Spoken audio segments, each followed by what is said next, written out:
तो ये पूरे भारतीय जनता पार्टी के लोग इन्होंने विकास के नाम पर विनाश करने का कार्य मिर्जापुर का किया है। पूरे मिर्जापुर में इन्होंने त्राही त्राही मचा रखी है। 8 महीने पहले जो डेंगू की बीमारी आई थी, वो बीमारी ने हजारों हजार की संख्या में नौजवानों की जान ले ली, बुजुर्गों की जान। मिर्जापुर वासियों को परेशान कर रखा है। स्कूल के प्रबंधक बता रहे हैं कि वह बच्चे एडमिशन अपना कैंसिल करा रहे हैं, क्योंकि स्कूल जाने और आने मात्र से ही छोटे छोटे बच्चों में सांस की बीमारी आ रही है। व्यापारियों की स्थिति है, व्यापारी हमको मिर्जापुर के बता रहे हैं कि उन्होंने मिर्जापुर में भारतीय जनता पार्टी, मिर्जापुर ही नहीं पूरे प्रदेश में भारतीय जनता पार्टी को मजबूत करने के लिए वोट भी दिया और सब कुछ दिया, लेकिन जब भारतीय जनता पार्टी मजबूत हो गई तो जैसे एक राक्षस था भस्मासुर कि जिसने उसको आशीर्वाद दिया उसी को वो भस्म करने पर आ गया, वैसे ही भारतीय जनता पार्टी जब सरकार में आई तो उन्होंने व्यापारियों को एकदम भस्मासुर समझकर खत्म करने का प्रयास किया है। आप सबसे अनुरोध करेंगे कि आने वाले 11 मई को समाजवादी पार्टी के पक्ष में अपने परिवार सहित, अपने इष्ट मित्रों सहित भाई सतीश मिश्रा जी को आशीर्वाद दें, यही आपसे अपेक्षा और उम्मीद है। आप सभी पत्रकार बंधुओं का मैं अपने चुनावी कार्यालय में हार्दिक स्वागत वंदन करता हूं। आज आप सबको बुलाने का जो एक उद्देश्य था कि आपके माध्यम से अपनी आवाज़ को हर जनता तक पहुंचाना है, जन जन तक पहुंचाना है। तो मैं आपके माध्यम से ये निवेदन करूंगा जनता जनार्दन से कि आपने भारतीय जनता पार्टी को सब कुछ दे दिया, सांसदी दे दी, विधायकी दे दिया, नगर पालिका दे दिया, MLC दे दिया, जिला परिषद दे दिया, ब्लॉक, मतलब सारे सभासद से लेकर राष्ट्रपति तक का पद जो है आपने भारतीय जनता पार्टी की झोली में डाल दिया। लेकिन आपको उसके बदौलत क्या मिला? पूरी भारतीय जनता पार्टी और पूरा नगर पालिका का भ्रष्ट प्रशासन जो है, इनके रग रग में भ्रष्टाचार बस गया है। पूरे मिर्जापुर को लूट लिया गया है, खसोट लिया गया है। 25,000 की चीज़ को 25 लाख रुपए की कीमत बताकर मिर्जापुर को परोसा गया है। और मैं ये भ्रष्टाचार का जो आरोप है ये मैं साबित कर सकता हूँ, सिद्ध कर सकता हूँ। आप अगर पुल पे गए होंगे, पक्का पुल पे गए होंगे, जो वहाँ खंभों पर लाइटें लगी हैं, उस लाइटों का बिल पता चला कि वो 65 लाख रुपए की लाइट लगी है। अब 65 लाख रुपए की चाइना की लाइट लग रही है। और वैसे ही लाइट अगर आप दूधनाथ चुंगी तिराहे पे जाएंगे, ढाबे खुले हैं नए नए, उन ढाबों पे आप पूछेंगे तो 40-45 हज़ार की वो लाइटें लगी हुई हैं। तो जरा सोचिए कि 40-50 हज़ार रुपए की लाइट जो है वो 65 लाख रुपए बताकर जनता को परोसा गया है। जो वाटर कूलर है, 3.5 लाख रुपए का वाटर कूलर लगा और 6 महीने में वो वाटर कूलर गायब हो गया। मिर्जापुर से 6 महीने में गायब हो गया। जो 1-2 दिख भी रहे हैं वो काम नहीं कर रहे हैं। वैसे ही वाटर कूलर किसी भी इलेक्ट्रॉनिक दुकान पर जाकर आप पता कर सकते हैं 45,000-65,000 रुपए का वाटर कूलर मिलता है। स्ट्रीट लाइटें जो नगर पालिका द्वारा लगाई गई हैं उसकी कीमत 24,000-25,000 होती है। वो 1.5 लाख रुपए में मिर्जापुर की जनता को परोसा गया है।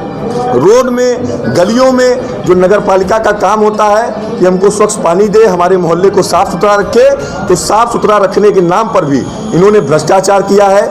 50 रुपए से लेकर 250 रुपए तक की महीने की वसूली की गई है। जरा सोच कर देखिए कि 60,000 के लगभग मकान नगर पालिका के अंतर्गत हैं। अगर 100 रुपए का भी एवरेज रखिए तो इन्होंने लगभग 60 से 65 लाख रुपए महीने की भ्रष्ट वसूली मिर्जापुर की जनता द्वारा किया गया है। और जब ये मैं आपके माध्यम से बताना चाहता हूं, जब भारतीय जनता पार्टी के प्रत्याशी घोषित हुए तो 2 दिन लगातार वो वर्तमान निवर्तमान अध्यक्ष को उन्होंने लेकर टहला और मिर्जापुर की जनता ने इतना विरोध किया कि भारतीय जनता पार्टी ने नगर पालिका निवर्तमान नगर पालिका अध्यक्ष की ड्यूटी शायद गाजीपुर में लगा रखी है।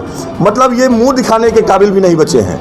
और इन्हीं के कार्यकर्ताओं ने जबरदस्त आरोप लगाया है इनके ऊपर भी, बीजेपी जिलाध्यक्ष के ऊपर भी।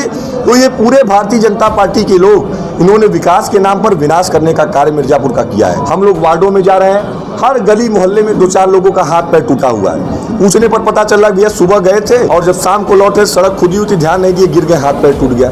तो मतलब इन्होंने मिर्जापुर वासियों को परेशान कर रखा है। स्कूल के प्रबंधक बता रहे हैं कि वह बच्चे एडमिशन अपना कैंसिल करा रहे हैं, क्योंकि स्कूल जाने और आने मात्र से ही छोटे छोटे बच्चों में सांस की बीमारी आ जा रही है। पूरे मिर्जापुर में इन्होंने त्राही त्राही मचा रखी है। 8 महीने पहले जो डेंगू की बीमारी आई थी, वो बीमारी ने हजारों हजार की संख्या में नौजवानों की जान ले ली, बुजुर्गों की जान ले ली। वो बीमारी ऐसे नहीं आई थी, वो नगर पालिका के प्रशासन ने उस बीमारी को बुलाया था।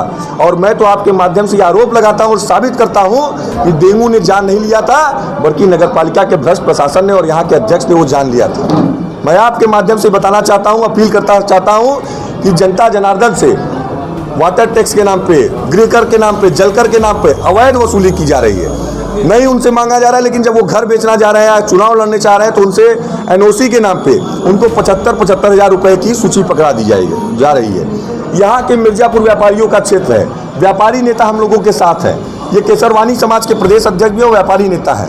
ये हमारे व्यापारियों की स्थिति है। व्यापारी हमको मिर्जापुर के बता रहे हैं कि उन्होंने मिर्जापुर में भारतीय जनता पार्टी, मिर्जापुर में पूरे प्रदेश में भारतीय जनता पार्टी को मजबूत करने के लिए वोट भी दिया और सब कुछ दिया, लेकिन जब भारतीय जनता पार्टी मजबूत हो गई तो जैसे एक राक्षस था भस्मासुर कि जिसने उसको आशीर्वाद दिया उसी को वो भस्म करने पर आ गया, वैसे ही भारतीय जनता पार्टी जब सरकार में आई तो उन्होंने व्यापारियों को एकदम भस्मासुर समझकर खत्म करने का प्रयास किया है। इन्होंने प्लानिंग कर रखी है कि सिर्फ 2 व्यापारी के दम पर ये पूरे देश को चलाना चाहते हैं।